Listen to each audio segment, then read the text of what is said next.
오늘 말씀의 제목은 순종이 제사보다 낫고입니다.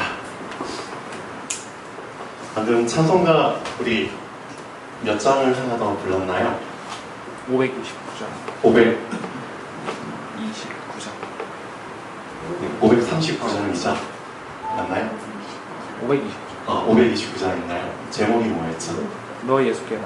네, 너 예수께 조용히 나아가. 이 찬송가를 이제 제가 치면서 왜 예수님께 조용히 나가야 될까 좀 생각해 봤습니다. 어떻게 오늘 예수님 앞에 조용히 나오셨나요? 아니면 좀 시끄럽게 나오셨나요? 어떤 마음 상태로 오셨는지 한번 좀 되돌아보면 좋을 것 같아요. 저를 포함해서.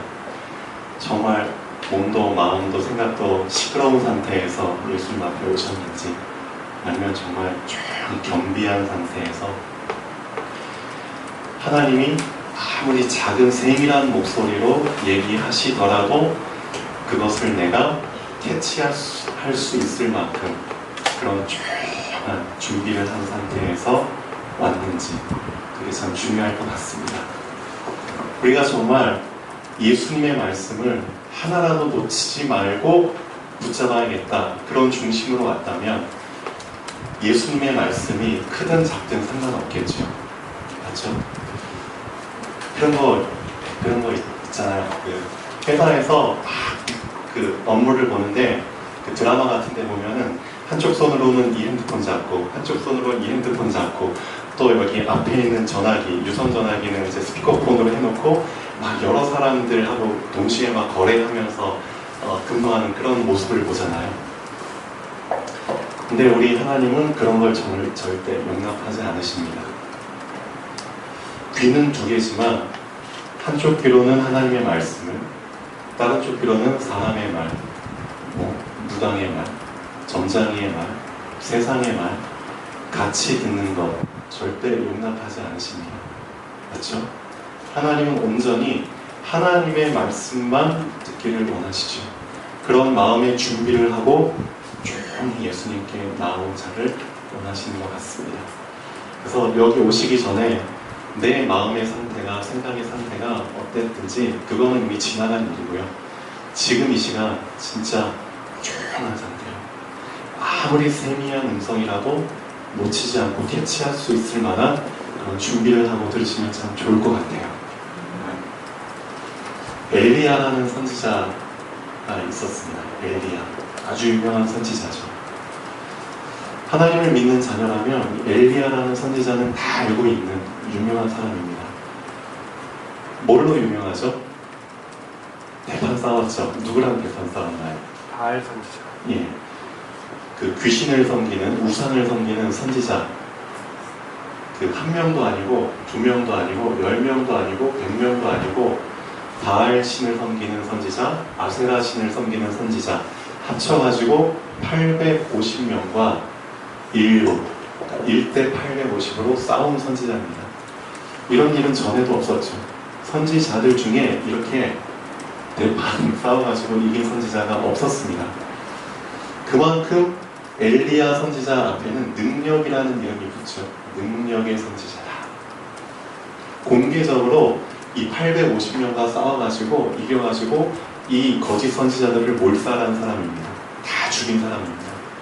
능력을 나타낸 사람이죠. 그리고 3년 반 동안 비도 안 오게 한 선지자입니다. 그리고 엘리야의 기도로 또 갑자기 비가 오게 한, 사람들 앞에서는 진짜 신급으로 인정받은 선지자죠. 그런데 이 선지자도 정말 중요한 하나님의 미션, 정말 중요한 하나님의 음성, 그것을 듣기 위해서 어떤 상태까지 내려갔었느냐. 그 당시에 이제 왕 이름이 아합 왕이고요. 아합 왕의 와이프, 왕 이름이 뭐였나요? 가장 악독한 이세벨. 예, 이세벨이죠. 이세벨이라는 여왕입니다. 그 이세벨이라는 왕비가 그 바알과 아세라 신을 섬기는, 그렇죠, 그 왕비였죠. 이 850명이 다 죽었다는 얘기를 듣고 이세벨이 이를 갑니다. 내가 이 엘리야를 꼭 죽이고 말겠다. 그래서 잡아들이라고 명령을 합니다. 그래서 그 소식을 듣고 엘리야가 도망을 가죠. 능력을 행했던 엘리야지만 자기가 당장 죽을 상황이 생기니까 도망을 칩니다. 며칠 동안 도망을 치냐면 40일 밤낮을 쉬지 않고 도망을 칩니다. 살기 위해서. 그렇죠? 이런 능력의 선지자도 이런 모습을 보입니다. 그리고 하나님의 산 호렙산에 가죠. 그 호렙산은 모세가 예전에 십계명을 하나님께 받은 그 산입니다. 상징적인 산이죠. 그 산에 가서 지쳐가지고 이제 누워있죠. 그때 하나님께서 직접 나타나진 않으시고 엘리야 앞에 큰 능력을 막 보여주십니다. 폭풍우도 막 지나치게 하시고, 그렇죠? 막 엄청난 그런 일들을 보여주시죠. 그런데도 그 속에는 하나님의 음성이 들리지 않았다는 거죠. 하나님의 말씀이 그 속에는 들리지 않았다는 겁니다. 능력도 중요하지만 능력보다 무엇이 더 중요하냐? 하나님의 음성, 그렇죠? 세밀한 음성을 듣는 게 더 중요하다는 겁니다. 이런 일이 한참 있고 나서 가장 조용한 가운데 하나님께서 세미한 음성 가운데 엘리야에게 말씀하십니다. 뭘 말씀하시죠? 엘리야가 놓쳤던 부분을 말씀하십니다. 진짜 하나님께서 엘리야에게 원하시는 걸 말씀하시죠. 엘리야야, 가서 왕을 세워라. 네. 정말 중요한 명령이죠. 지금 이 왕은, 그렇죠? 못됐다는 거죠.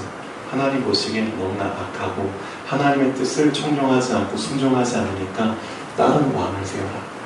왕을 세워라. 그런 미션을 주십니다. 어떻게? 큰 목소리로 주시는 게 아니라 세미한 음성으로 주십니다. 그런데 지금까지는 엘리야가 그런 하나님의 세미한 음성을 캐치할 만한 영적 상태가 안 됐다는 거죠. 그렇죠?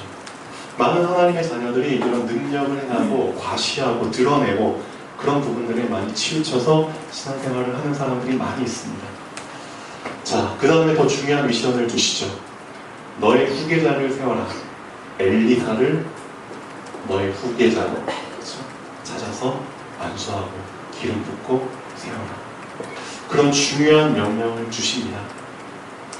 여기 우리 모임 성도님들이 진짜 다른 것도 중요하지만 하나님께 능력 받고도 싶고 응답 받고도 싶습니다. 여러분에게는 실제 문제 해결 받고 싶어 합니다. 그러나 하나님께서 여러분한테 정말 주시고자 원하는 것은 세미한 가운데, 그렇죠? 조용한 가운데 주시길 원하시는 말씀이 있다는 겁니다. 그것을 정말 붙잡고 가는 시간이 되면 좋겠습니다. 아까 우리 랩런트들 예배 드릴 때 최우 선생님이 여기 부직포 하고 그 다음에 찍찍이 해가지고 그림들 막 붙이면서 설명을 했잖아요. 제가 저 뒤에 앉아서 한번 유심히 아이들을 지켜봤습니다. 그때 최욱 선생님이 예수님께서 십자가에 못 박히셔서, 그렇죠? 피 흘리시는 그 그림을 밑에는 이제 뱀 머리가 이렇게 상한 이 그림을 붙이면서 예수님의 십자가의 고면에 대해서 설명을 하고 있었어요. 너희를 위해서, 우리를 위해서 흘리신 그 피다. 죄 문제 해결을 위해서. 근데 그때 랩런트들 중에 이쪽에 앉아있던 초등학생 랩런트가 옆에 있는 친구랑 막 장난하면서 막 제가 그 모습을 보면서 이런 생각을 했습니다. 그래, 아직은 어리겠지. 근데 진짜 나를 위해서 피 흘리신 그 장면을 설명하고 있는 그 순간에 이 아이는 자기 죄 문제를 해결하시기 위해서 십자가에 못 박히신 그 장면을 설명하는 시간에 옆에 있는 친구가 하면서 웃고 있고 있구나. 아직은 어리지. 그럼 우리 모습은 어떻단 말인가? 우리 모습. 제가 이제 중고등부 따로 데리고 저 방 안에 들어가서 이런 얘기를 해줬습니다. 초등학생들이 이럴 수 있다. 얘들은 아직 철이 없기 때문에. 그리고 하나님의 말씀을 조용히 들을 만한 영적 상태가 아니기 때문에 그럴 수 있다. 그런데 너희는 중학생, 고등학생이야. 애들은 재미가 있어야지 교회 온다. 아직은 그런 수준이다. 근데 너희는 재미로 교회를 오느냐? 그건 아니지 않느냐. 만약에 너희 중에 한 명, 지금 순준이라는 친구가 있고요, 호진이라는 친구가 있는데, 호진이가 큰 잘못을 저질렀어. 엄청 큰 잘못을 저질러서 경찰서에 끌려갈 수밖에 없는 상황이 와서 실제 경찰들이 삐뽀삐뽀해서 와서 수갑을 채워서 가야 돼. 그런데 옆에 있는 순준이가 호진이의 모든 잘못을 뒤집어 쓰고, 그렇죠? 대신 경찰 수갑 채워가지고 경찰차에 실려가요. 근데 호진이가 그 광경을 보면서 팍 웃으면서 옆에 있는 친구하고 노닥거리고, 너희는 그럴 수 있겠느냐? 호진아, 너 정말 그런 상황이 오면 그럴 수 있겠느냐고 물어봤어요. 너가 진짜 큰 잘못을 저질러서 너가 수갑 차고 경찰차에 끌려가야 되는 상황인데, 너 옆에 앉아있는 순준이가 너의 모든 잘못을 다 뒤집어 쓰고 실제 수갑에 차가지고 경찰서에 실리는 그 광경을 너가 보는 그 앞에서 팍 하고 웃으면서 친구랑 노닥거릴 수 있겠느냐 하고 물어보니까 호진이는 절대 그럴 수 없죠 라고 얘기를 했습니다. 우리는 어떻습니까? 지금 하나님의 말씀을 듣고 있죠. 어떤 말을 듣고 있죠? 우리를 사랑하시고 우리를 살리시기 위해서, 그렇죠? 붙잡을 말씀을 주시는 시간이고 예배 시간인데, 그 시간에 우리는, 그렇죠? 몸은 거룩하게 앉아있지만 우리의 마음과 생각은 혹시라도 뺏기고 있는 건 아닌지, 그런 걸 좀 되돌아보면 좋을 것 같아요. 이번 여름 캠프 기간에 하나님께서 그냥 철이 없지만 참 감사하게 생각하고 있습니다. 드디어 하나님이 우리 랩런트들에게 말씀이 믿음으로 들어갈 수 있는 시간표를 허락해 주셨구나 라는 지금 이제 사인을 계속 발견하고 있습니다. 너무 감사하죠. 나이는 어리지만 그 어린 시간표에 하나님의 말씀이 진짜 사실적으로 믿음으로 심겨진다면, 네, 너무 좋겠죠. 우리 어른분들도 그렇죠, 이 예배 시간을 통해서 하나님의 말씀이 사실적으로 받아들여지면 좋겠습니다. 자, 오늘 말씀 순종이 제사보다 낫고입니다. 지난주 말씀은 미스바로 모임입니다. 미스바가 어떤 의미의 장소인지 지난주에 말씀을 드렸습니다. 이곳에서 우리가 지금까지 섬겼던 모든 우상을, 그렇죠, 다 버리자. 다 제해버리자. 내가 지금까지 양다리 걸치고 있었던 모든 것, 한쪽 귀로는 하나님의 말씀을 듣고 한쪽 귀로는 사람의 말을 듣고 전문가의 말을 듣고, 그렇죠? 능력 있는 자의 말을 듣고 다른 이방 잡신의 말을 듣고, 그렇게 양다리를 걸치며 살았는데 그것을 이제는 다 내려놓자. 그리고 오직 여호와 하나님만 섬기자. 그런 결단을 하고 모인 장소입니다. 미스바를 회복하라. 그렇죠. 지난주에는 그 말씀을 드렸습니다. 그 목적으로 우리는 또 오늘 예배를 드리러 왔고, 사실 이 미스바를 회복하기 위해서 우리가 랩런트들과 여름 캠프를 지금 진행하고 있습니다. 하나님이 분명히 우리 어린 랩런트들에게 미스바의 언약을 회복시켜 주실 줄 확신합니다. 네. 자, 오늘은 어떤 말씀이죠? 자, 먼저 본문 1번 보시면, 자, 마태복음 4장 한번 다 같이 보시겠습니다. 사무엘상 8장 보기 전에 마태복음 4장을 좀 짚고 넘어가야 될 부분이 있습니다. 이스라엘이 사무엘상 8장에 보면은 지어서는 안 되는 엄청난 죄악을 범죄를 하게 됩니다. 그건 꼭 뭐냐면은 오직 섬겨야 될, 왕으로 섬겨야 될 여호와 하나님을 버리고 인간을 왕으로 세우길 원하는 장면이 사무엘상 8장에 나옵니다. 하나님 앞에 엄청난 범죄죠. 내가 섬겨야 될 대상을 아예 공개적으로 바꾸는 요청을 사무엘상 8장에 하게 됩니다. 그러면 그런 요청을 왜 하게 되는지 마태복음 4장에 보면서 연관지어서 보시면 좋겠습니다. 큰 1번 보시면 기름 부음 받은 자가 거쳐야 하는 3가지 시험이 있습니다. 자, 누구에게 기름 부음을 주는지 우리는 알고 있죠. 자, 기름을 붓는다는 것은 거룩히 구별을 지어서 하나님이 따로 쓰시겠다는 의미가 있습니다. 그렇죠? 하나님의 손발 역할을 할 자를 따로 세워서 그렇죠? 구분지어서 쓰시겠다는 의미가 있습니다.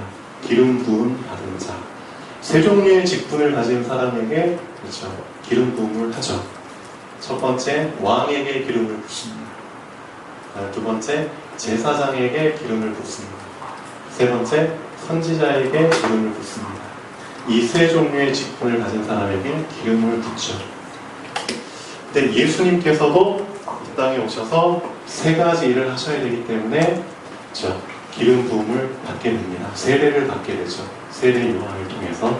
그리고 나서 곧장 간 곳이 광야로 가게 됩니다. 마태복음 4장의 내용이 그 내용인데요. 기름 부음 받은 자가 꼭 거쳐야 되는 3가지 테스트가 있습니다. 이것은 예수님만 거친 게 아니고요. 예수님과 똑같이 지금 우리들도 이 테스트를 똑같이 거치게 됩니다. 왜냐하면 성경에 기록된 것처럼 여기 있는 여러분들은 다 왕 같은 제사장들이기 때문입니다. 즉 그리스도의 직무를 부여받은 자들이기 때문입니다. 베드로전서 2장 9절에 보면은 너희는 택하신 족속이요 거룩한 나라요 그의 소유된 백성 왕 같은 제사장들이요. 그렇죠? 그런 구절이 나옵니다. 이는 너희를 어두운 가운데서 불러내어 그렇죠? 그의 기이한 덕을 선전하게 하려 함이니라 라고 나가죠. 너희는 왕 같은 제사장들이다. 그리고 그의 기이한 빛을 선전하기 위한 그렇죠? 불러주신 도구다. 왕, 제사장, 선지자. 그렇죠? 우리도 마찬가지로 이 3가지 테스트를 거쳐야 됩니다. 하나님께서 알게 모르게 여러분들에게 다 3가지 테스트를 진행하고 계십니다. 그럼 그 테스트를 통해서 우리에게 주시고자 하는 의미가 무엇인지, 그 테스트의 의미가 뭔지, 그 테스트를 통과하지 못하면 어떻게 되는지 그런 부분들을 좀 점검을 해야겠죠. 사단이 첫 번째 시험을 줍니다. 네가 만일 하나님의 아들이어든 이 돌들로 떡덩이가 되게 하라. 근데 사실 예수님이 40일 밤낮을 줄이신 후에 테스트를 하죠. 한 끼도 못 드시고 40일 밤낮을 이렇게 쫄쫄 굶으시고 난 후에 사단이 절묘하게 그런 유혹을 시험을 합니다. 첫 번째 테스트. 네가 만일 하나님의 아들이어든 주변에 돌들이 널려 있는데요. 돌들이 널려 있는데 돌들 중에 작은 돌도 있고 큰 돌도 있겠죠. 예를 들면 저 큰 돌 맛있게 생겼죠. 이 돌을 변하여 떡덩이가 되게 하라. 무슨 뜻입니까? 우리가 육신적으로 첫 번째 테스트, 육신적으로 참 어떤 상황이 올 수 있나요? 육신적으로 좀 육신의 필요를 채워야 될 간절한 상황들이 올 수 있겠죠. 너무나 필요한 상황들, 너무나 조급한 상황들, 급한 상황들, 그렇죠? 그런 상황이 올 수 있습니다. 그때 어떻게 하길 원하죠? 너의 육신의 노력으로 그 문제를 해결해봐라. 그런 테스트입니다. 근데 많은 사람들이 이 테스트에 넘어갈 수 있습니다. 그런데 예수님께서는 그 테스트에 대한 답으로 이렇게 말씀하시죠. 분명히 예수님께서는 말씀을 인용해가지고 답을 주십니다. 예수님도 사단의 테스트를, 사단의 시험을 이기실 때 예수님 본인이 스스로 지어낸 말을 한 게 아니고요. 구약 성경에 쓰여진 그 말씀을 인용해가지고 사단을 이기셨습니다. 주로 신명기 말씀을 인용하셨는데요. 신명기, 창세기, 출애굽기, 레위기, 민수기, 신명기. 그렇죠? 지금 제 김상윤 집사님이 벌써 신명기 20장 쓰고 계시나요? 네. 아마 이미 쓰신 구절이기 때문에 좀 더 깊이 다가오실 겁니다. 어떻게 답을 했는지 보죠. 신명기 8장 3절에 보면 이렇게 나옵니다. 사람이 떡으로만 살 것이 아니요 하나님의 입으로부터 나오는 모든 말씀으로 살 것이야. 그러면 이 부분을 우리는 어떻게 적용을 해야 됩니까? 사람이 떡으로만 살 것이 아니요 맞습니다. 우리 인간의 능력으로도, 그렇죠, 인간의 조건으로도 육신의 필요를 해결할 수 있습니다. 그러나 그렇게만 살 수는 없다는 거죠. 실제 우리가 더 의지해야 될 것은 하나님의 입에서 나오는 모든 말씀입니다. 그렇죠? 우리의 육신의 필요, 급한 상황에서 우리의 문제 해결, 그렇죠? 우리 인도해 줄 것은 육신적인 것이 아니라 하나님의 입에서 나오는 모든 말씀입니다. 말씀으로 문제 해결을 받아야 된다고 말하고 있습니다.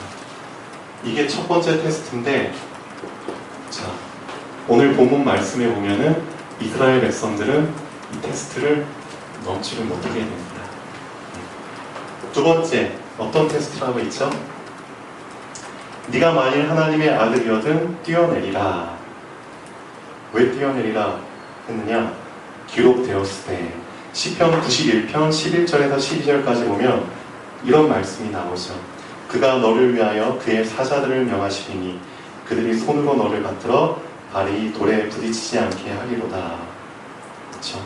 너가 뛰어내려도 하나님이 천사들을 보내셔가지고 너가 다치지 않게 받쳐줄 것이다. 그러니까 그 말씀대로 되는지 한번 보자. 그러니까 정말 뛰어내려가라. 사단이 그렇게 시험을 합니다. 그때 예수님이 이런 답을 하죠. 또 말씀을 인용해서 하십니다. 신명기 6장 16절 주 너의 하나님을 시험하지 말라. 그렇죠. 감히 사단은 하나님의 자녀에게 어떤 시험 테스트를 주냐면 우리가 넘어야 될 테스트입니다. 우리가 분명히 말씀을 붙잡고 말씀의 인도를 받아야 되는데 오히려 우리가 급한 상황이 생기고 우리 안에 점점점 욕심이 생겨나면은 내 자신의 욕심을 이루기 위해서 말씀을 이용해버립니다. 말씀을 따라가야 되는 사람이 오히려 말씀을 끌고 가려고 합니다. 주종관계가 바뀌어버리는 거죠. 그런 테스트를 꼭 거쳐야 됩니다. 예. 근데 여기에서 많은 분들이 넘어지죠. 특히 이제 지도자나 목회자님 분들, 사역하시는 분들이 또 직분을 가지신 분들이 여기에서 많이 넘어지게 됩니다. 사무엘상 8장에 보면은 그렇죠, 넘어진 사람이 나오죠. 누군가요? 사무엘이 늙음에 그의 두 아들을 사사로 세우니, 그렇죠? 지도자로 세웁니다. 그런데 그 두 아들이 성경에 뭐라고 기록되어 있나요? 그의 아들들이 자기 아버지의 행위를 따르지 아니하고, 8장 1절부터 보면 이익을 따라 뇌물을 받고 판결을 굳게 하니라. 결국 사무엘의 아들들도 이 세 가지 테스트를 통과하지 못하고 결국은 첫 번째 테스트와 두 번째 테스트를 다 넘어지게 됩니다. 그런 상황이 와버리면 그때 이스라엘 백성들은 어떤 요구를 하게 되느냐? 이런 요구를 하게 되죠. 세 번째 테스트. 사단이 예수님을 저 높은 산에 끌고 올라가서 천하만국을 보여주면서 이런 얘기를 합니다. 나에게 절을 해라. 나에게 경배해라. 그러면 너 눈에 보이는 이 모든 것들 다 너에게 주겠다. 경배해라. 무슨 뜻이죠? 나를 왕으로 섬기라. 이런 세 가지 테스트를 요구하게 됩니다. 백성들이. 그때 예수님께서 말씀을 인용해서 이렇게 답변을 주십니다. 오직 주 너의 하나님께만 경배하고 그를 섬기라. 이렇게 말을 하죠. 세 번째 답 신명기 6장 13절입니다. 자, 근데 이런 테스트를 우리한테도 지금 끊임없이 사단은 하고 있죠. 본론 2번 보겠습니다. 세 가지 시험을 통과하지 못한 지도자들과 이스라엘 백성에 대한 얘기가 오늘 사무엘상 8장에 나옵니다. 사무엘이 늙음에. 근데 사실상 저번 주에 말씀드린 미스바 운동, 그렇죠? 그때 진짜 이스라엘 온 백성이 오직 하나님만 섬기는 그런 영적 상태가 됐는데 언제까지 지속이 됐느냐? 사무엘이 늙을 때까지. 그렇죠? 몇십 년 동안 아마 지속은 됐겠죠. 오직 여호와 하나님만 섬기는. 그런데 문제가 이제 점점 생겨난다는 거죠. 우리 인간에게 있어서 가장 큰 적은 사실상 시간입니다. 시간이 지나면서 점점 해이해진다는 거죠. 늙어간다는 겁니다. 그러면서 사무엘이 또 이제 어떻게 보면 자녀 교육을 제대로 못한 부분이 나오죠. 그의 아들들을 지도자로 삼았지만 그의 아들들이 자기 아버지의 행위를 따르지 아니하고 사무엘처럼 이렇게 공정하게 지도를 못한 겁니다. 그게 참 중요하죠. 우리가 지금 랩런트들을 키우고 있는데 랩런트들을 그렇죠. 언약을 제대로 전수받을 그런 랩런트들로 키워야 되겠죠. 행위를 따르지 아니하고 이익을 따라서 그렇죠. 뇌물을 받고 판결을 굳게 하니라. 판결을 굳게 한다는 건 상당히 큰 잘못입니다. 그렇죠. 죄가 있는 사람도 죄가 없도록 할 수 있고요. 죄가 없는 사람도 죄가 있도록 할 수 있습니다. 그 당시에는 하나님의 율법을 기준으로 해가지고 공정하게 판결을 해야 되는데 어떤 시험에 걸려 넘어진 거죠? 하나님의 말씀을 그렇죠? 내 이익에 따라서 사사로이 그렇죠? 말씀을 이용해서 율법을 가지고 판결을 내리게 됩니다. 율법대로 말씀대로 내가 판결을 해야 되는데 내 이익에 맞게 금품을 더 준 사람에게 더 후하게 판결을 내리는, 쉽게 말하면 말씀을 이용해 먹는 거죠. 그런 잘못을 범하게 됩니다. 그때 이스라엘 백성들이 모든 장로들과 함께 사무엘에게 와서 요청을 합니다. 그러니까 더 심한 결과를 낳을 수